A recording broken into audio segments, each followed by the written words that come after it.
दर्शकों, अभी हमारी टीम मौजूद है सतलोक आश्रम खुमानों में और यहाँ पर आज हुए हैं दहेज मुक्त विवाह। दर्शकों, इस वक्त आप देख रहे हैं उन 4 जोड़ों को जिनकी आज दहेज मुक्त विवाह हुआ है सतलोक आश्रम खुमानों में, श्री फतेहगढ़ साहिब जिला यहाँ पे पंजाब में। ये संत रामपाल जी महाराज के सानिध्य में आज 4 जोड़ों का यहाँ पर जो है वो दहेज मुक्त विवाह हुआ है। अभी हम इनसे बातचीत भी करेंगे, बिल्कुल सिंपल और सादगी से। यहाँ पे 17 मिनट में गुरुवाणी में, जिसको संत भाषा में रमेनी भी कहा जाता है, इनकी यहाँ पर आज शादी की गई है।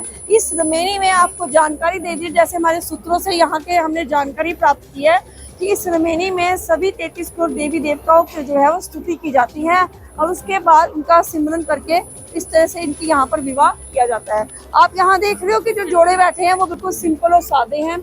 आप देख रहे हो सादगी के साथ सुंदरता का अगर आपने कहीं विवरण देखेगा तो आपको यहीं पे देखने को मिलेगा। तो हमारे साथ अभी उन दहेज मुक्त विवाहों जो जिन 4 जोड़ों के हुए हैं उनमें से एक जोड़ा अभी हमारे साथ मौजूद है। आइए अब हम इनसे बातचीत करते हैं कि उनको इसकी प्रेरणा कहाँ से मिली और क्या कारण रहे जो इन्होंने इतनी सादगी के साथ विवाह किया। नमस्कार सर। नमस्कार मैम। आपका नाम क्या है? मेरा नाम जसविंदर दास है। आप कहाँ से हो? मैं सिरसा हरियाणा से हूँ। सर, आपने जो आज इतना सादगी से विवाह किया है, इसके बारे में आप क्या बोलना चाहोगे? आपको कहाँ से प्रेरणा मिली? जी मैम, हमारे को संत रामपाल जी महाराज जी से प्रेरणा मिली है। संत रामपाल जी महाराज का ज्ञान है जो वो ये कहता है कि हमारे को ना तो जो लड़की वाले दहेज देते हैं वो लेना नहीं है, क्योंकि ये है कुरीति है जो समाज में फैली हुई है। जैसे पहले कुरीति क्या थी कि कोई बंदा मर जाता था तो उस स्त्री को, उसकी स्त्री को उसके साथ ही जला दिया जाता था, जो वो खत्म हो चुकी है आज। ठीक है जी। इसी तरह ये कुरीति संत रामपाल जी महाराज खत्म कर रहे हैं, जो दहेज मुक्त का पीड़ा उठा रहे हैं संत रामपाल जी महाराज। आज के समय में संत रामपाल जी की महाराज के जो भी विवाह होते हैं, शादी होती है, वो दहेज मुक्त ही होते हैं। सर, ये तो अच्छा लगा हमें आपके विचार सुन के, लेकिन जैसे कि आम समाज में लड़का जो है वो घोड़ी पे चढ़ता है, सहरा लगाता है, तो आपको कुछ ऐसा महसूस नहीं हुआ? ना आप किसी घोड़ी में चढ़े, ना आपने सहरा लगाया, ना आपके घर में गीत गाए गए, जो आपकी बारात आई वो भी सिंपल तरीके से यहाँ आई, इसके बारे में आप क्या बोलना चाहोगे? मैम, इसके बारे में ये बोलना चाहते हैं कि संत रामपाल जी का महाराज का जो ज्ञान है वो अध्यात्म की ओर लेके जाता है जी, जो कि वो कहता है कि ये सब कुरीति है, इससे कुछ नहीं लेना देना। जो आडंबर करते हैं, घोड़ी पे चढ़ना, जो आडंबर का लाखों खर्चे विवाह पे लगा देना, उसके बाद फिर लड़ाई झगड़े होते रहते हैं, लाखों करोड़ों का दहेज दे देते हैं, फिर भी सुख शांति चैन नहीं मिलती। सुख शांति चैन किस में है कि संत रामपाल जी महाराज जो ज्ञान दे रहे हैं वो कबीर साहिब के कि ग्रंथों के आधार पे ही संत रामपाल जी महाराज ज्ञान दे रहे हैं जी, जो कि ये कुरीति है, इससे हमारे को कुछ लेना देना नहीं है। संत रामपाल जी महाराज जी का ज्ञान है वो शास्त्रों के अकॉर्डिंग है जी। इसलिए हम कहते हैं कि हम कोई भी बैंड बाजा जहाँ बराती सजन वो कुछ नहीं करते जी। इसके बारे में आपने जो इतनी सिंपल और सादगी से विवाह किया है, तो आपके परिवार वाले खुश हैं? क्योंकि ऐसा हमेशा माना जाता है कि जब लड़के की शादी की जाती है तो लड़की के पक्ष से कुछ तोहफे आते हैं, तो ससुराल वालों के लिए जैसे आपके माता पिता के लिए तोहफे आएंगे, तो ऐसा कुछ नहीं हुआ है यहाँ पर, तो उससे क्या आपके परिवार वाले खुश हैं?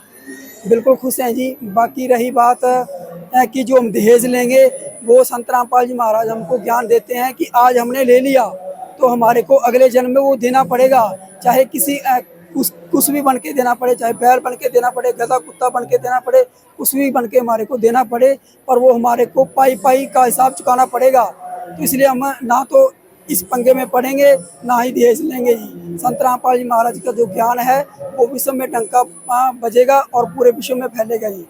नमस्कार मैम। नमस्कार मैम, आज आपने इतने सिंपल और सादगी से विवाह किया, इस तरह से विवाह करने से आप खुश हो? धन्यवाद मैम। जिस विवाहित जोड़े से, जो नव विवाहित जोड़े से अभी हमने दर्शकों अब बातचीत की, उनके कुछ रिश्तेदार भी हमारे साथ जुड़ चुके हैं। आइए चलिए इनसे भी बात करते हैं। नमस्कार सर। नमस्कार सर, आप क्या लगते हो रिश्ते में, किसके साथ आपका रिश्ता है? वर पक्ष की तरफ से या वधु पक्ष की तरफ से? हम लड़की की तरफ से, हम लड़की के मामा और मामी हैं। अच्छा, आप लड़की के मामा और मामी हो। सर, आप क्या बोलना चाहोगे? आज इतने मामा पे तो बहुत बोझ होता है लड़की की शादी का, आप जानते हो कि आपको कैसे लगा इस तरह का विवाह हुआ? आपकी जो भतीजी है, जो नहीं है, जो भी इसका रिश्ता आपके साथ, तो कैसा लगा आपको इस तरह का सिंपल विवाह? देखिए, हम पहले तो संत रामपाल जी का धन्यवाद करते हैं क्योंकि संत रामपाल जी की दया से ही ये बच्चों को ज्ञान हुआ कि हम बिना दहेज मुक्त शादी कराएंगे ऐसा, और अपने माता और पिता पे कर्जा नहीं होगा ऐसा ना। माता और पिता पे कर्जा नहीं होगा तो वो भी सुखी रहेंगे और आगे लड़की भी सुखी रहेगी। कोई दहेज के वो ज़्यादा परेशान नहीं करेंगे सास और ससुर। वो संत रामपाल की दया से ही ऐसा हुआ है और नहीं। तो संत रामपाल जी महाराज जो है इस तरह के दहेज मुक्त विवाह नहीं करवा रहे हैं। तो मैडम मैं आपसे पूछना चाहूंगी कि जो आपको पता है कि जब एक लड़की जो है वो शादी करके दूसरे घर में जाती है, दहेज चलो ठीक है माफ हो गया, लेकिन आगे बहुत सी चिंताएं होती है माता पिता को कि लड़की का जो ससुराल है वो कैसा होगा, कहीं वहाँ कोई नशा ना करता हो, कोई उसको बाद में टॉर्चर ना करे दहेज के लिए। तो इसके बारे में आप क्या कहना चाहोगे? सिर्फ दहेज मुक्त विवाह ही संत रामपाल जी महाराज करवा रहे हैं या इसके अलावा जो उस लड़की का जहाँ जिस घर में विवाह हो रहा है वो घर कैसा होगा, इसके बारे में आप थोड़ा बताएंगे? वो सतगुरु रामपाल जी महाराज के उनका धन्यवाद है जो ऐसा उसने जितवाया कि बिना दहेज से शादी हो रही है, उनको अच्छा लग रहा है। और आगे आप बताइए। और आगे परिवार है ना जो, वो भी संत रामपाल जी की दया से ही नशा मुक्त परिवार है सारा। कोई भी नशा नहीं करता 1% का भी, वो सभी संत रामपाल जी की दया से ज्ञान से जुड़े हुए हैं। यानी संत रामपाल जी महाराज सिर्फ दहेज मुक्त विवाह ही नहीं करवाते हैं, वो समाज में नशा मुक्त का भी वो जो है वो संदेश दे रहे हैं। धन्यवाद। सत्संग। तो दर्शकों, जिस तरह से हमने देखा कि जो आज यहाँ पे नवविवाहित जोड़े हुए हैं, संत रामपाल जी महाराज सिर्फ उनका विवाह ही नहीं करवा रहे हैं, माता पिता के सिर में जो एक चिंता होती है कि लड़की जो है वो ससुराल जाएगी तो उसके ससुराल पक्ष के लोग कैसे होंगे, उसको बेटी की तरह रखेंगे या नहीं रखेंगे, पता नहीं कब किस प्रकार से उसको प्रताड़ित करने लगे, या लड़का जो है वो नशा करता हो किसी तरह का। तो इस पूरी चिंताओं से जो है वो माता पिता मुक्त हो जाते हैं। तो इस प्रकार से हमें पता चल रहा है कि संत रामपाल जी महाराज सिर्फ दहेज मुक्त समाज ही नहीं बना रहे हैं, बल्कि वो नशा मुक्त समाज भी बना रहे हैं। माता पिता जो लड़की के होते हैं उनके सिर पर किसी प्रकार की भी चिंता नहीं रहती कि बेटी का जीवन अब कैसा होगा। वो निश्चिंत होकर संत रामपाल जी महाराज के ज्ञान के आधार पर उनका विवाह करवाते हैं। तो दर्शकों, आज की रिपोर्टिंग हमारी यहीं तक। बने रहिए हमारे चैनल के साथ, SN न्यूज़ जम्मू कश्मीर के साथ। तब तक के लिए धन्यवाद।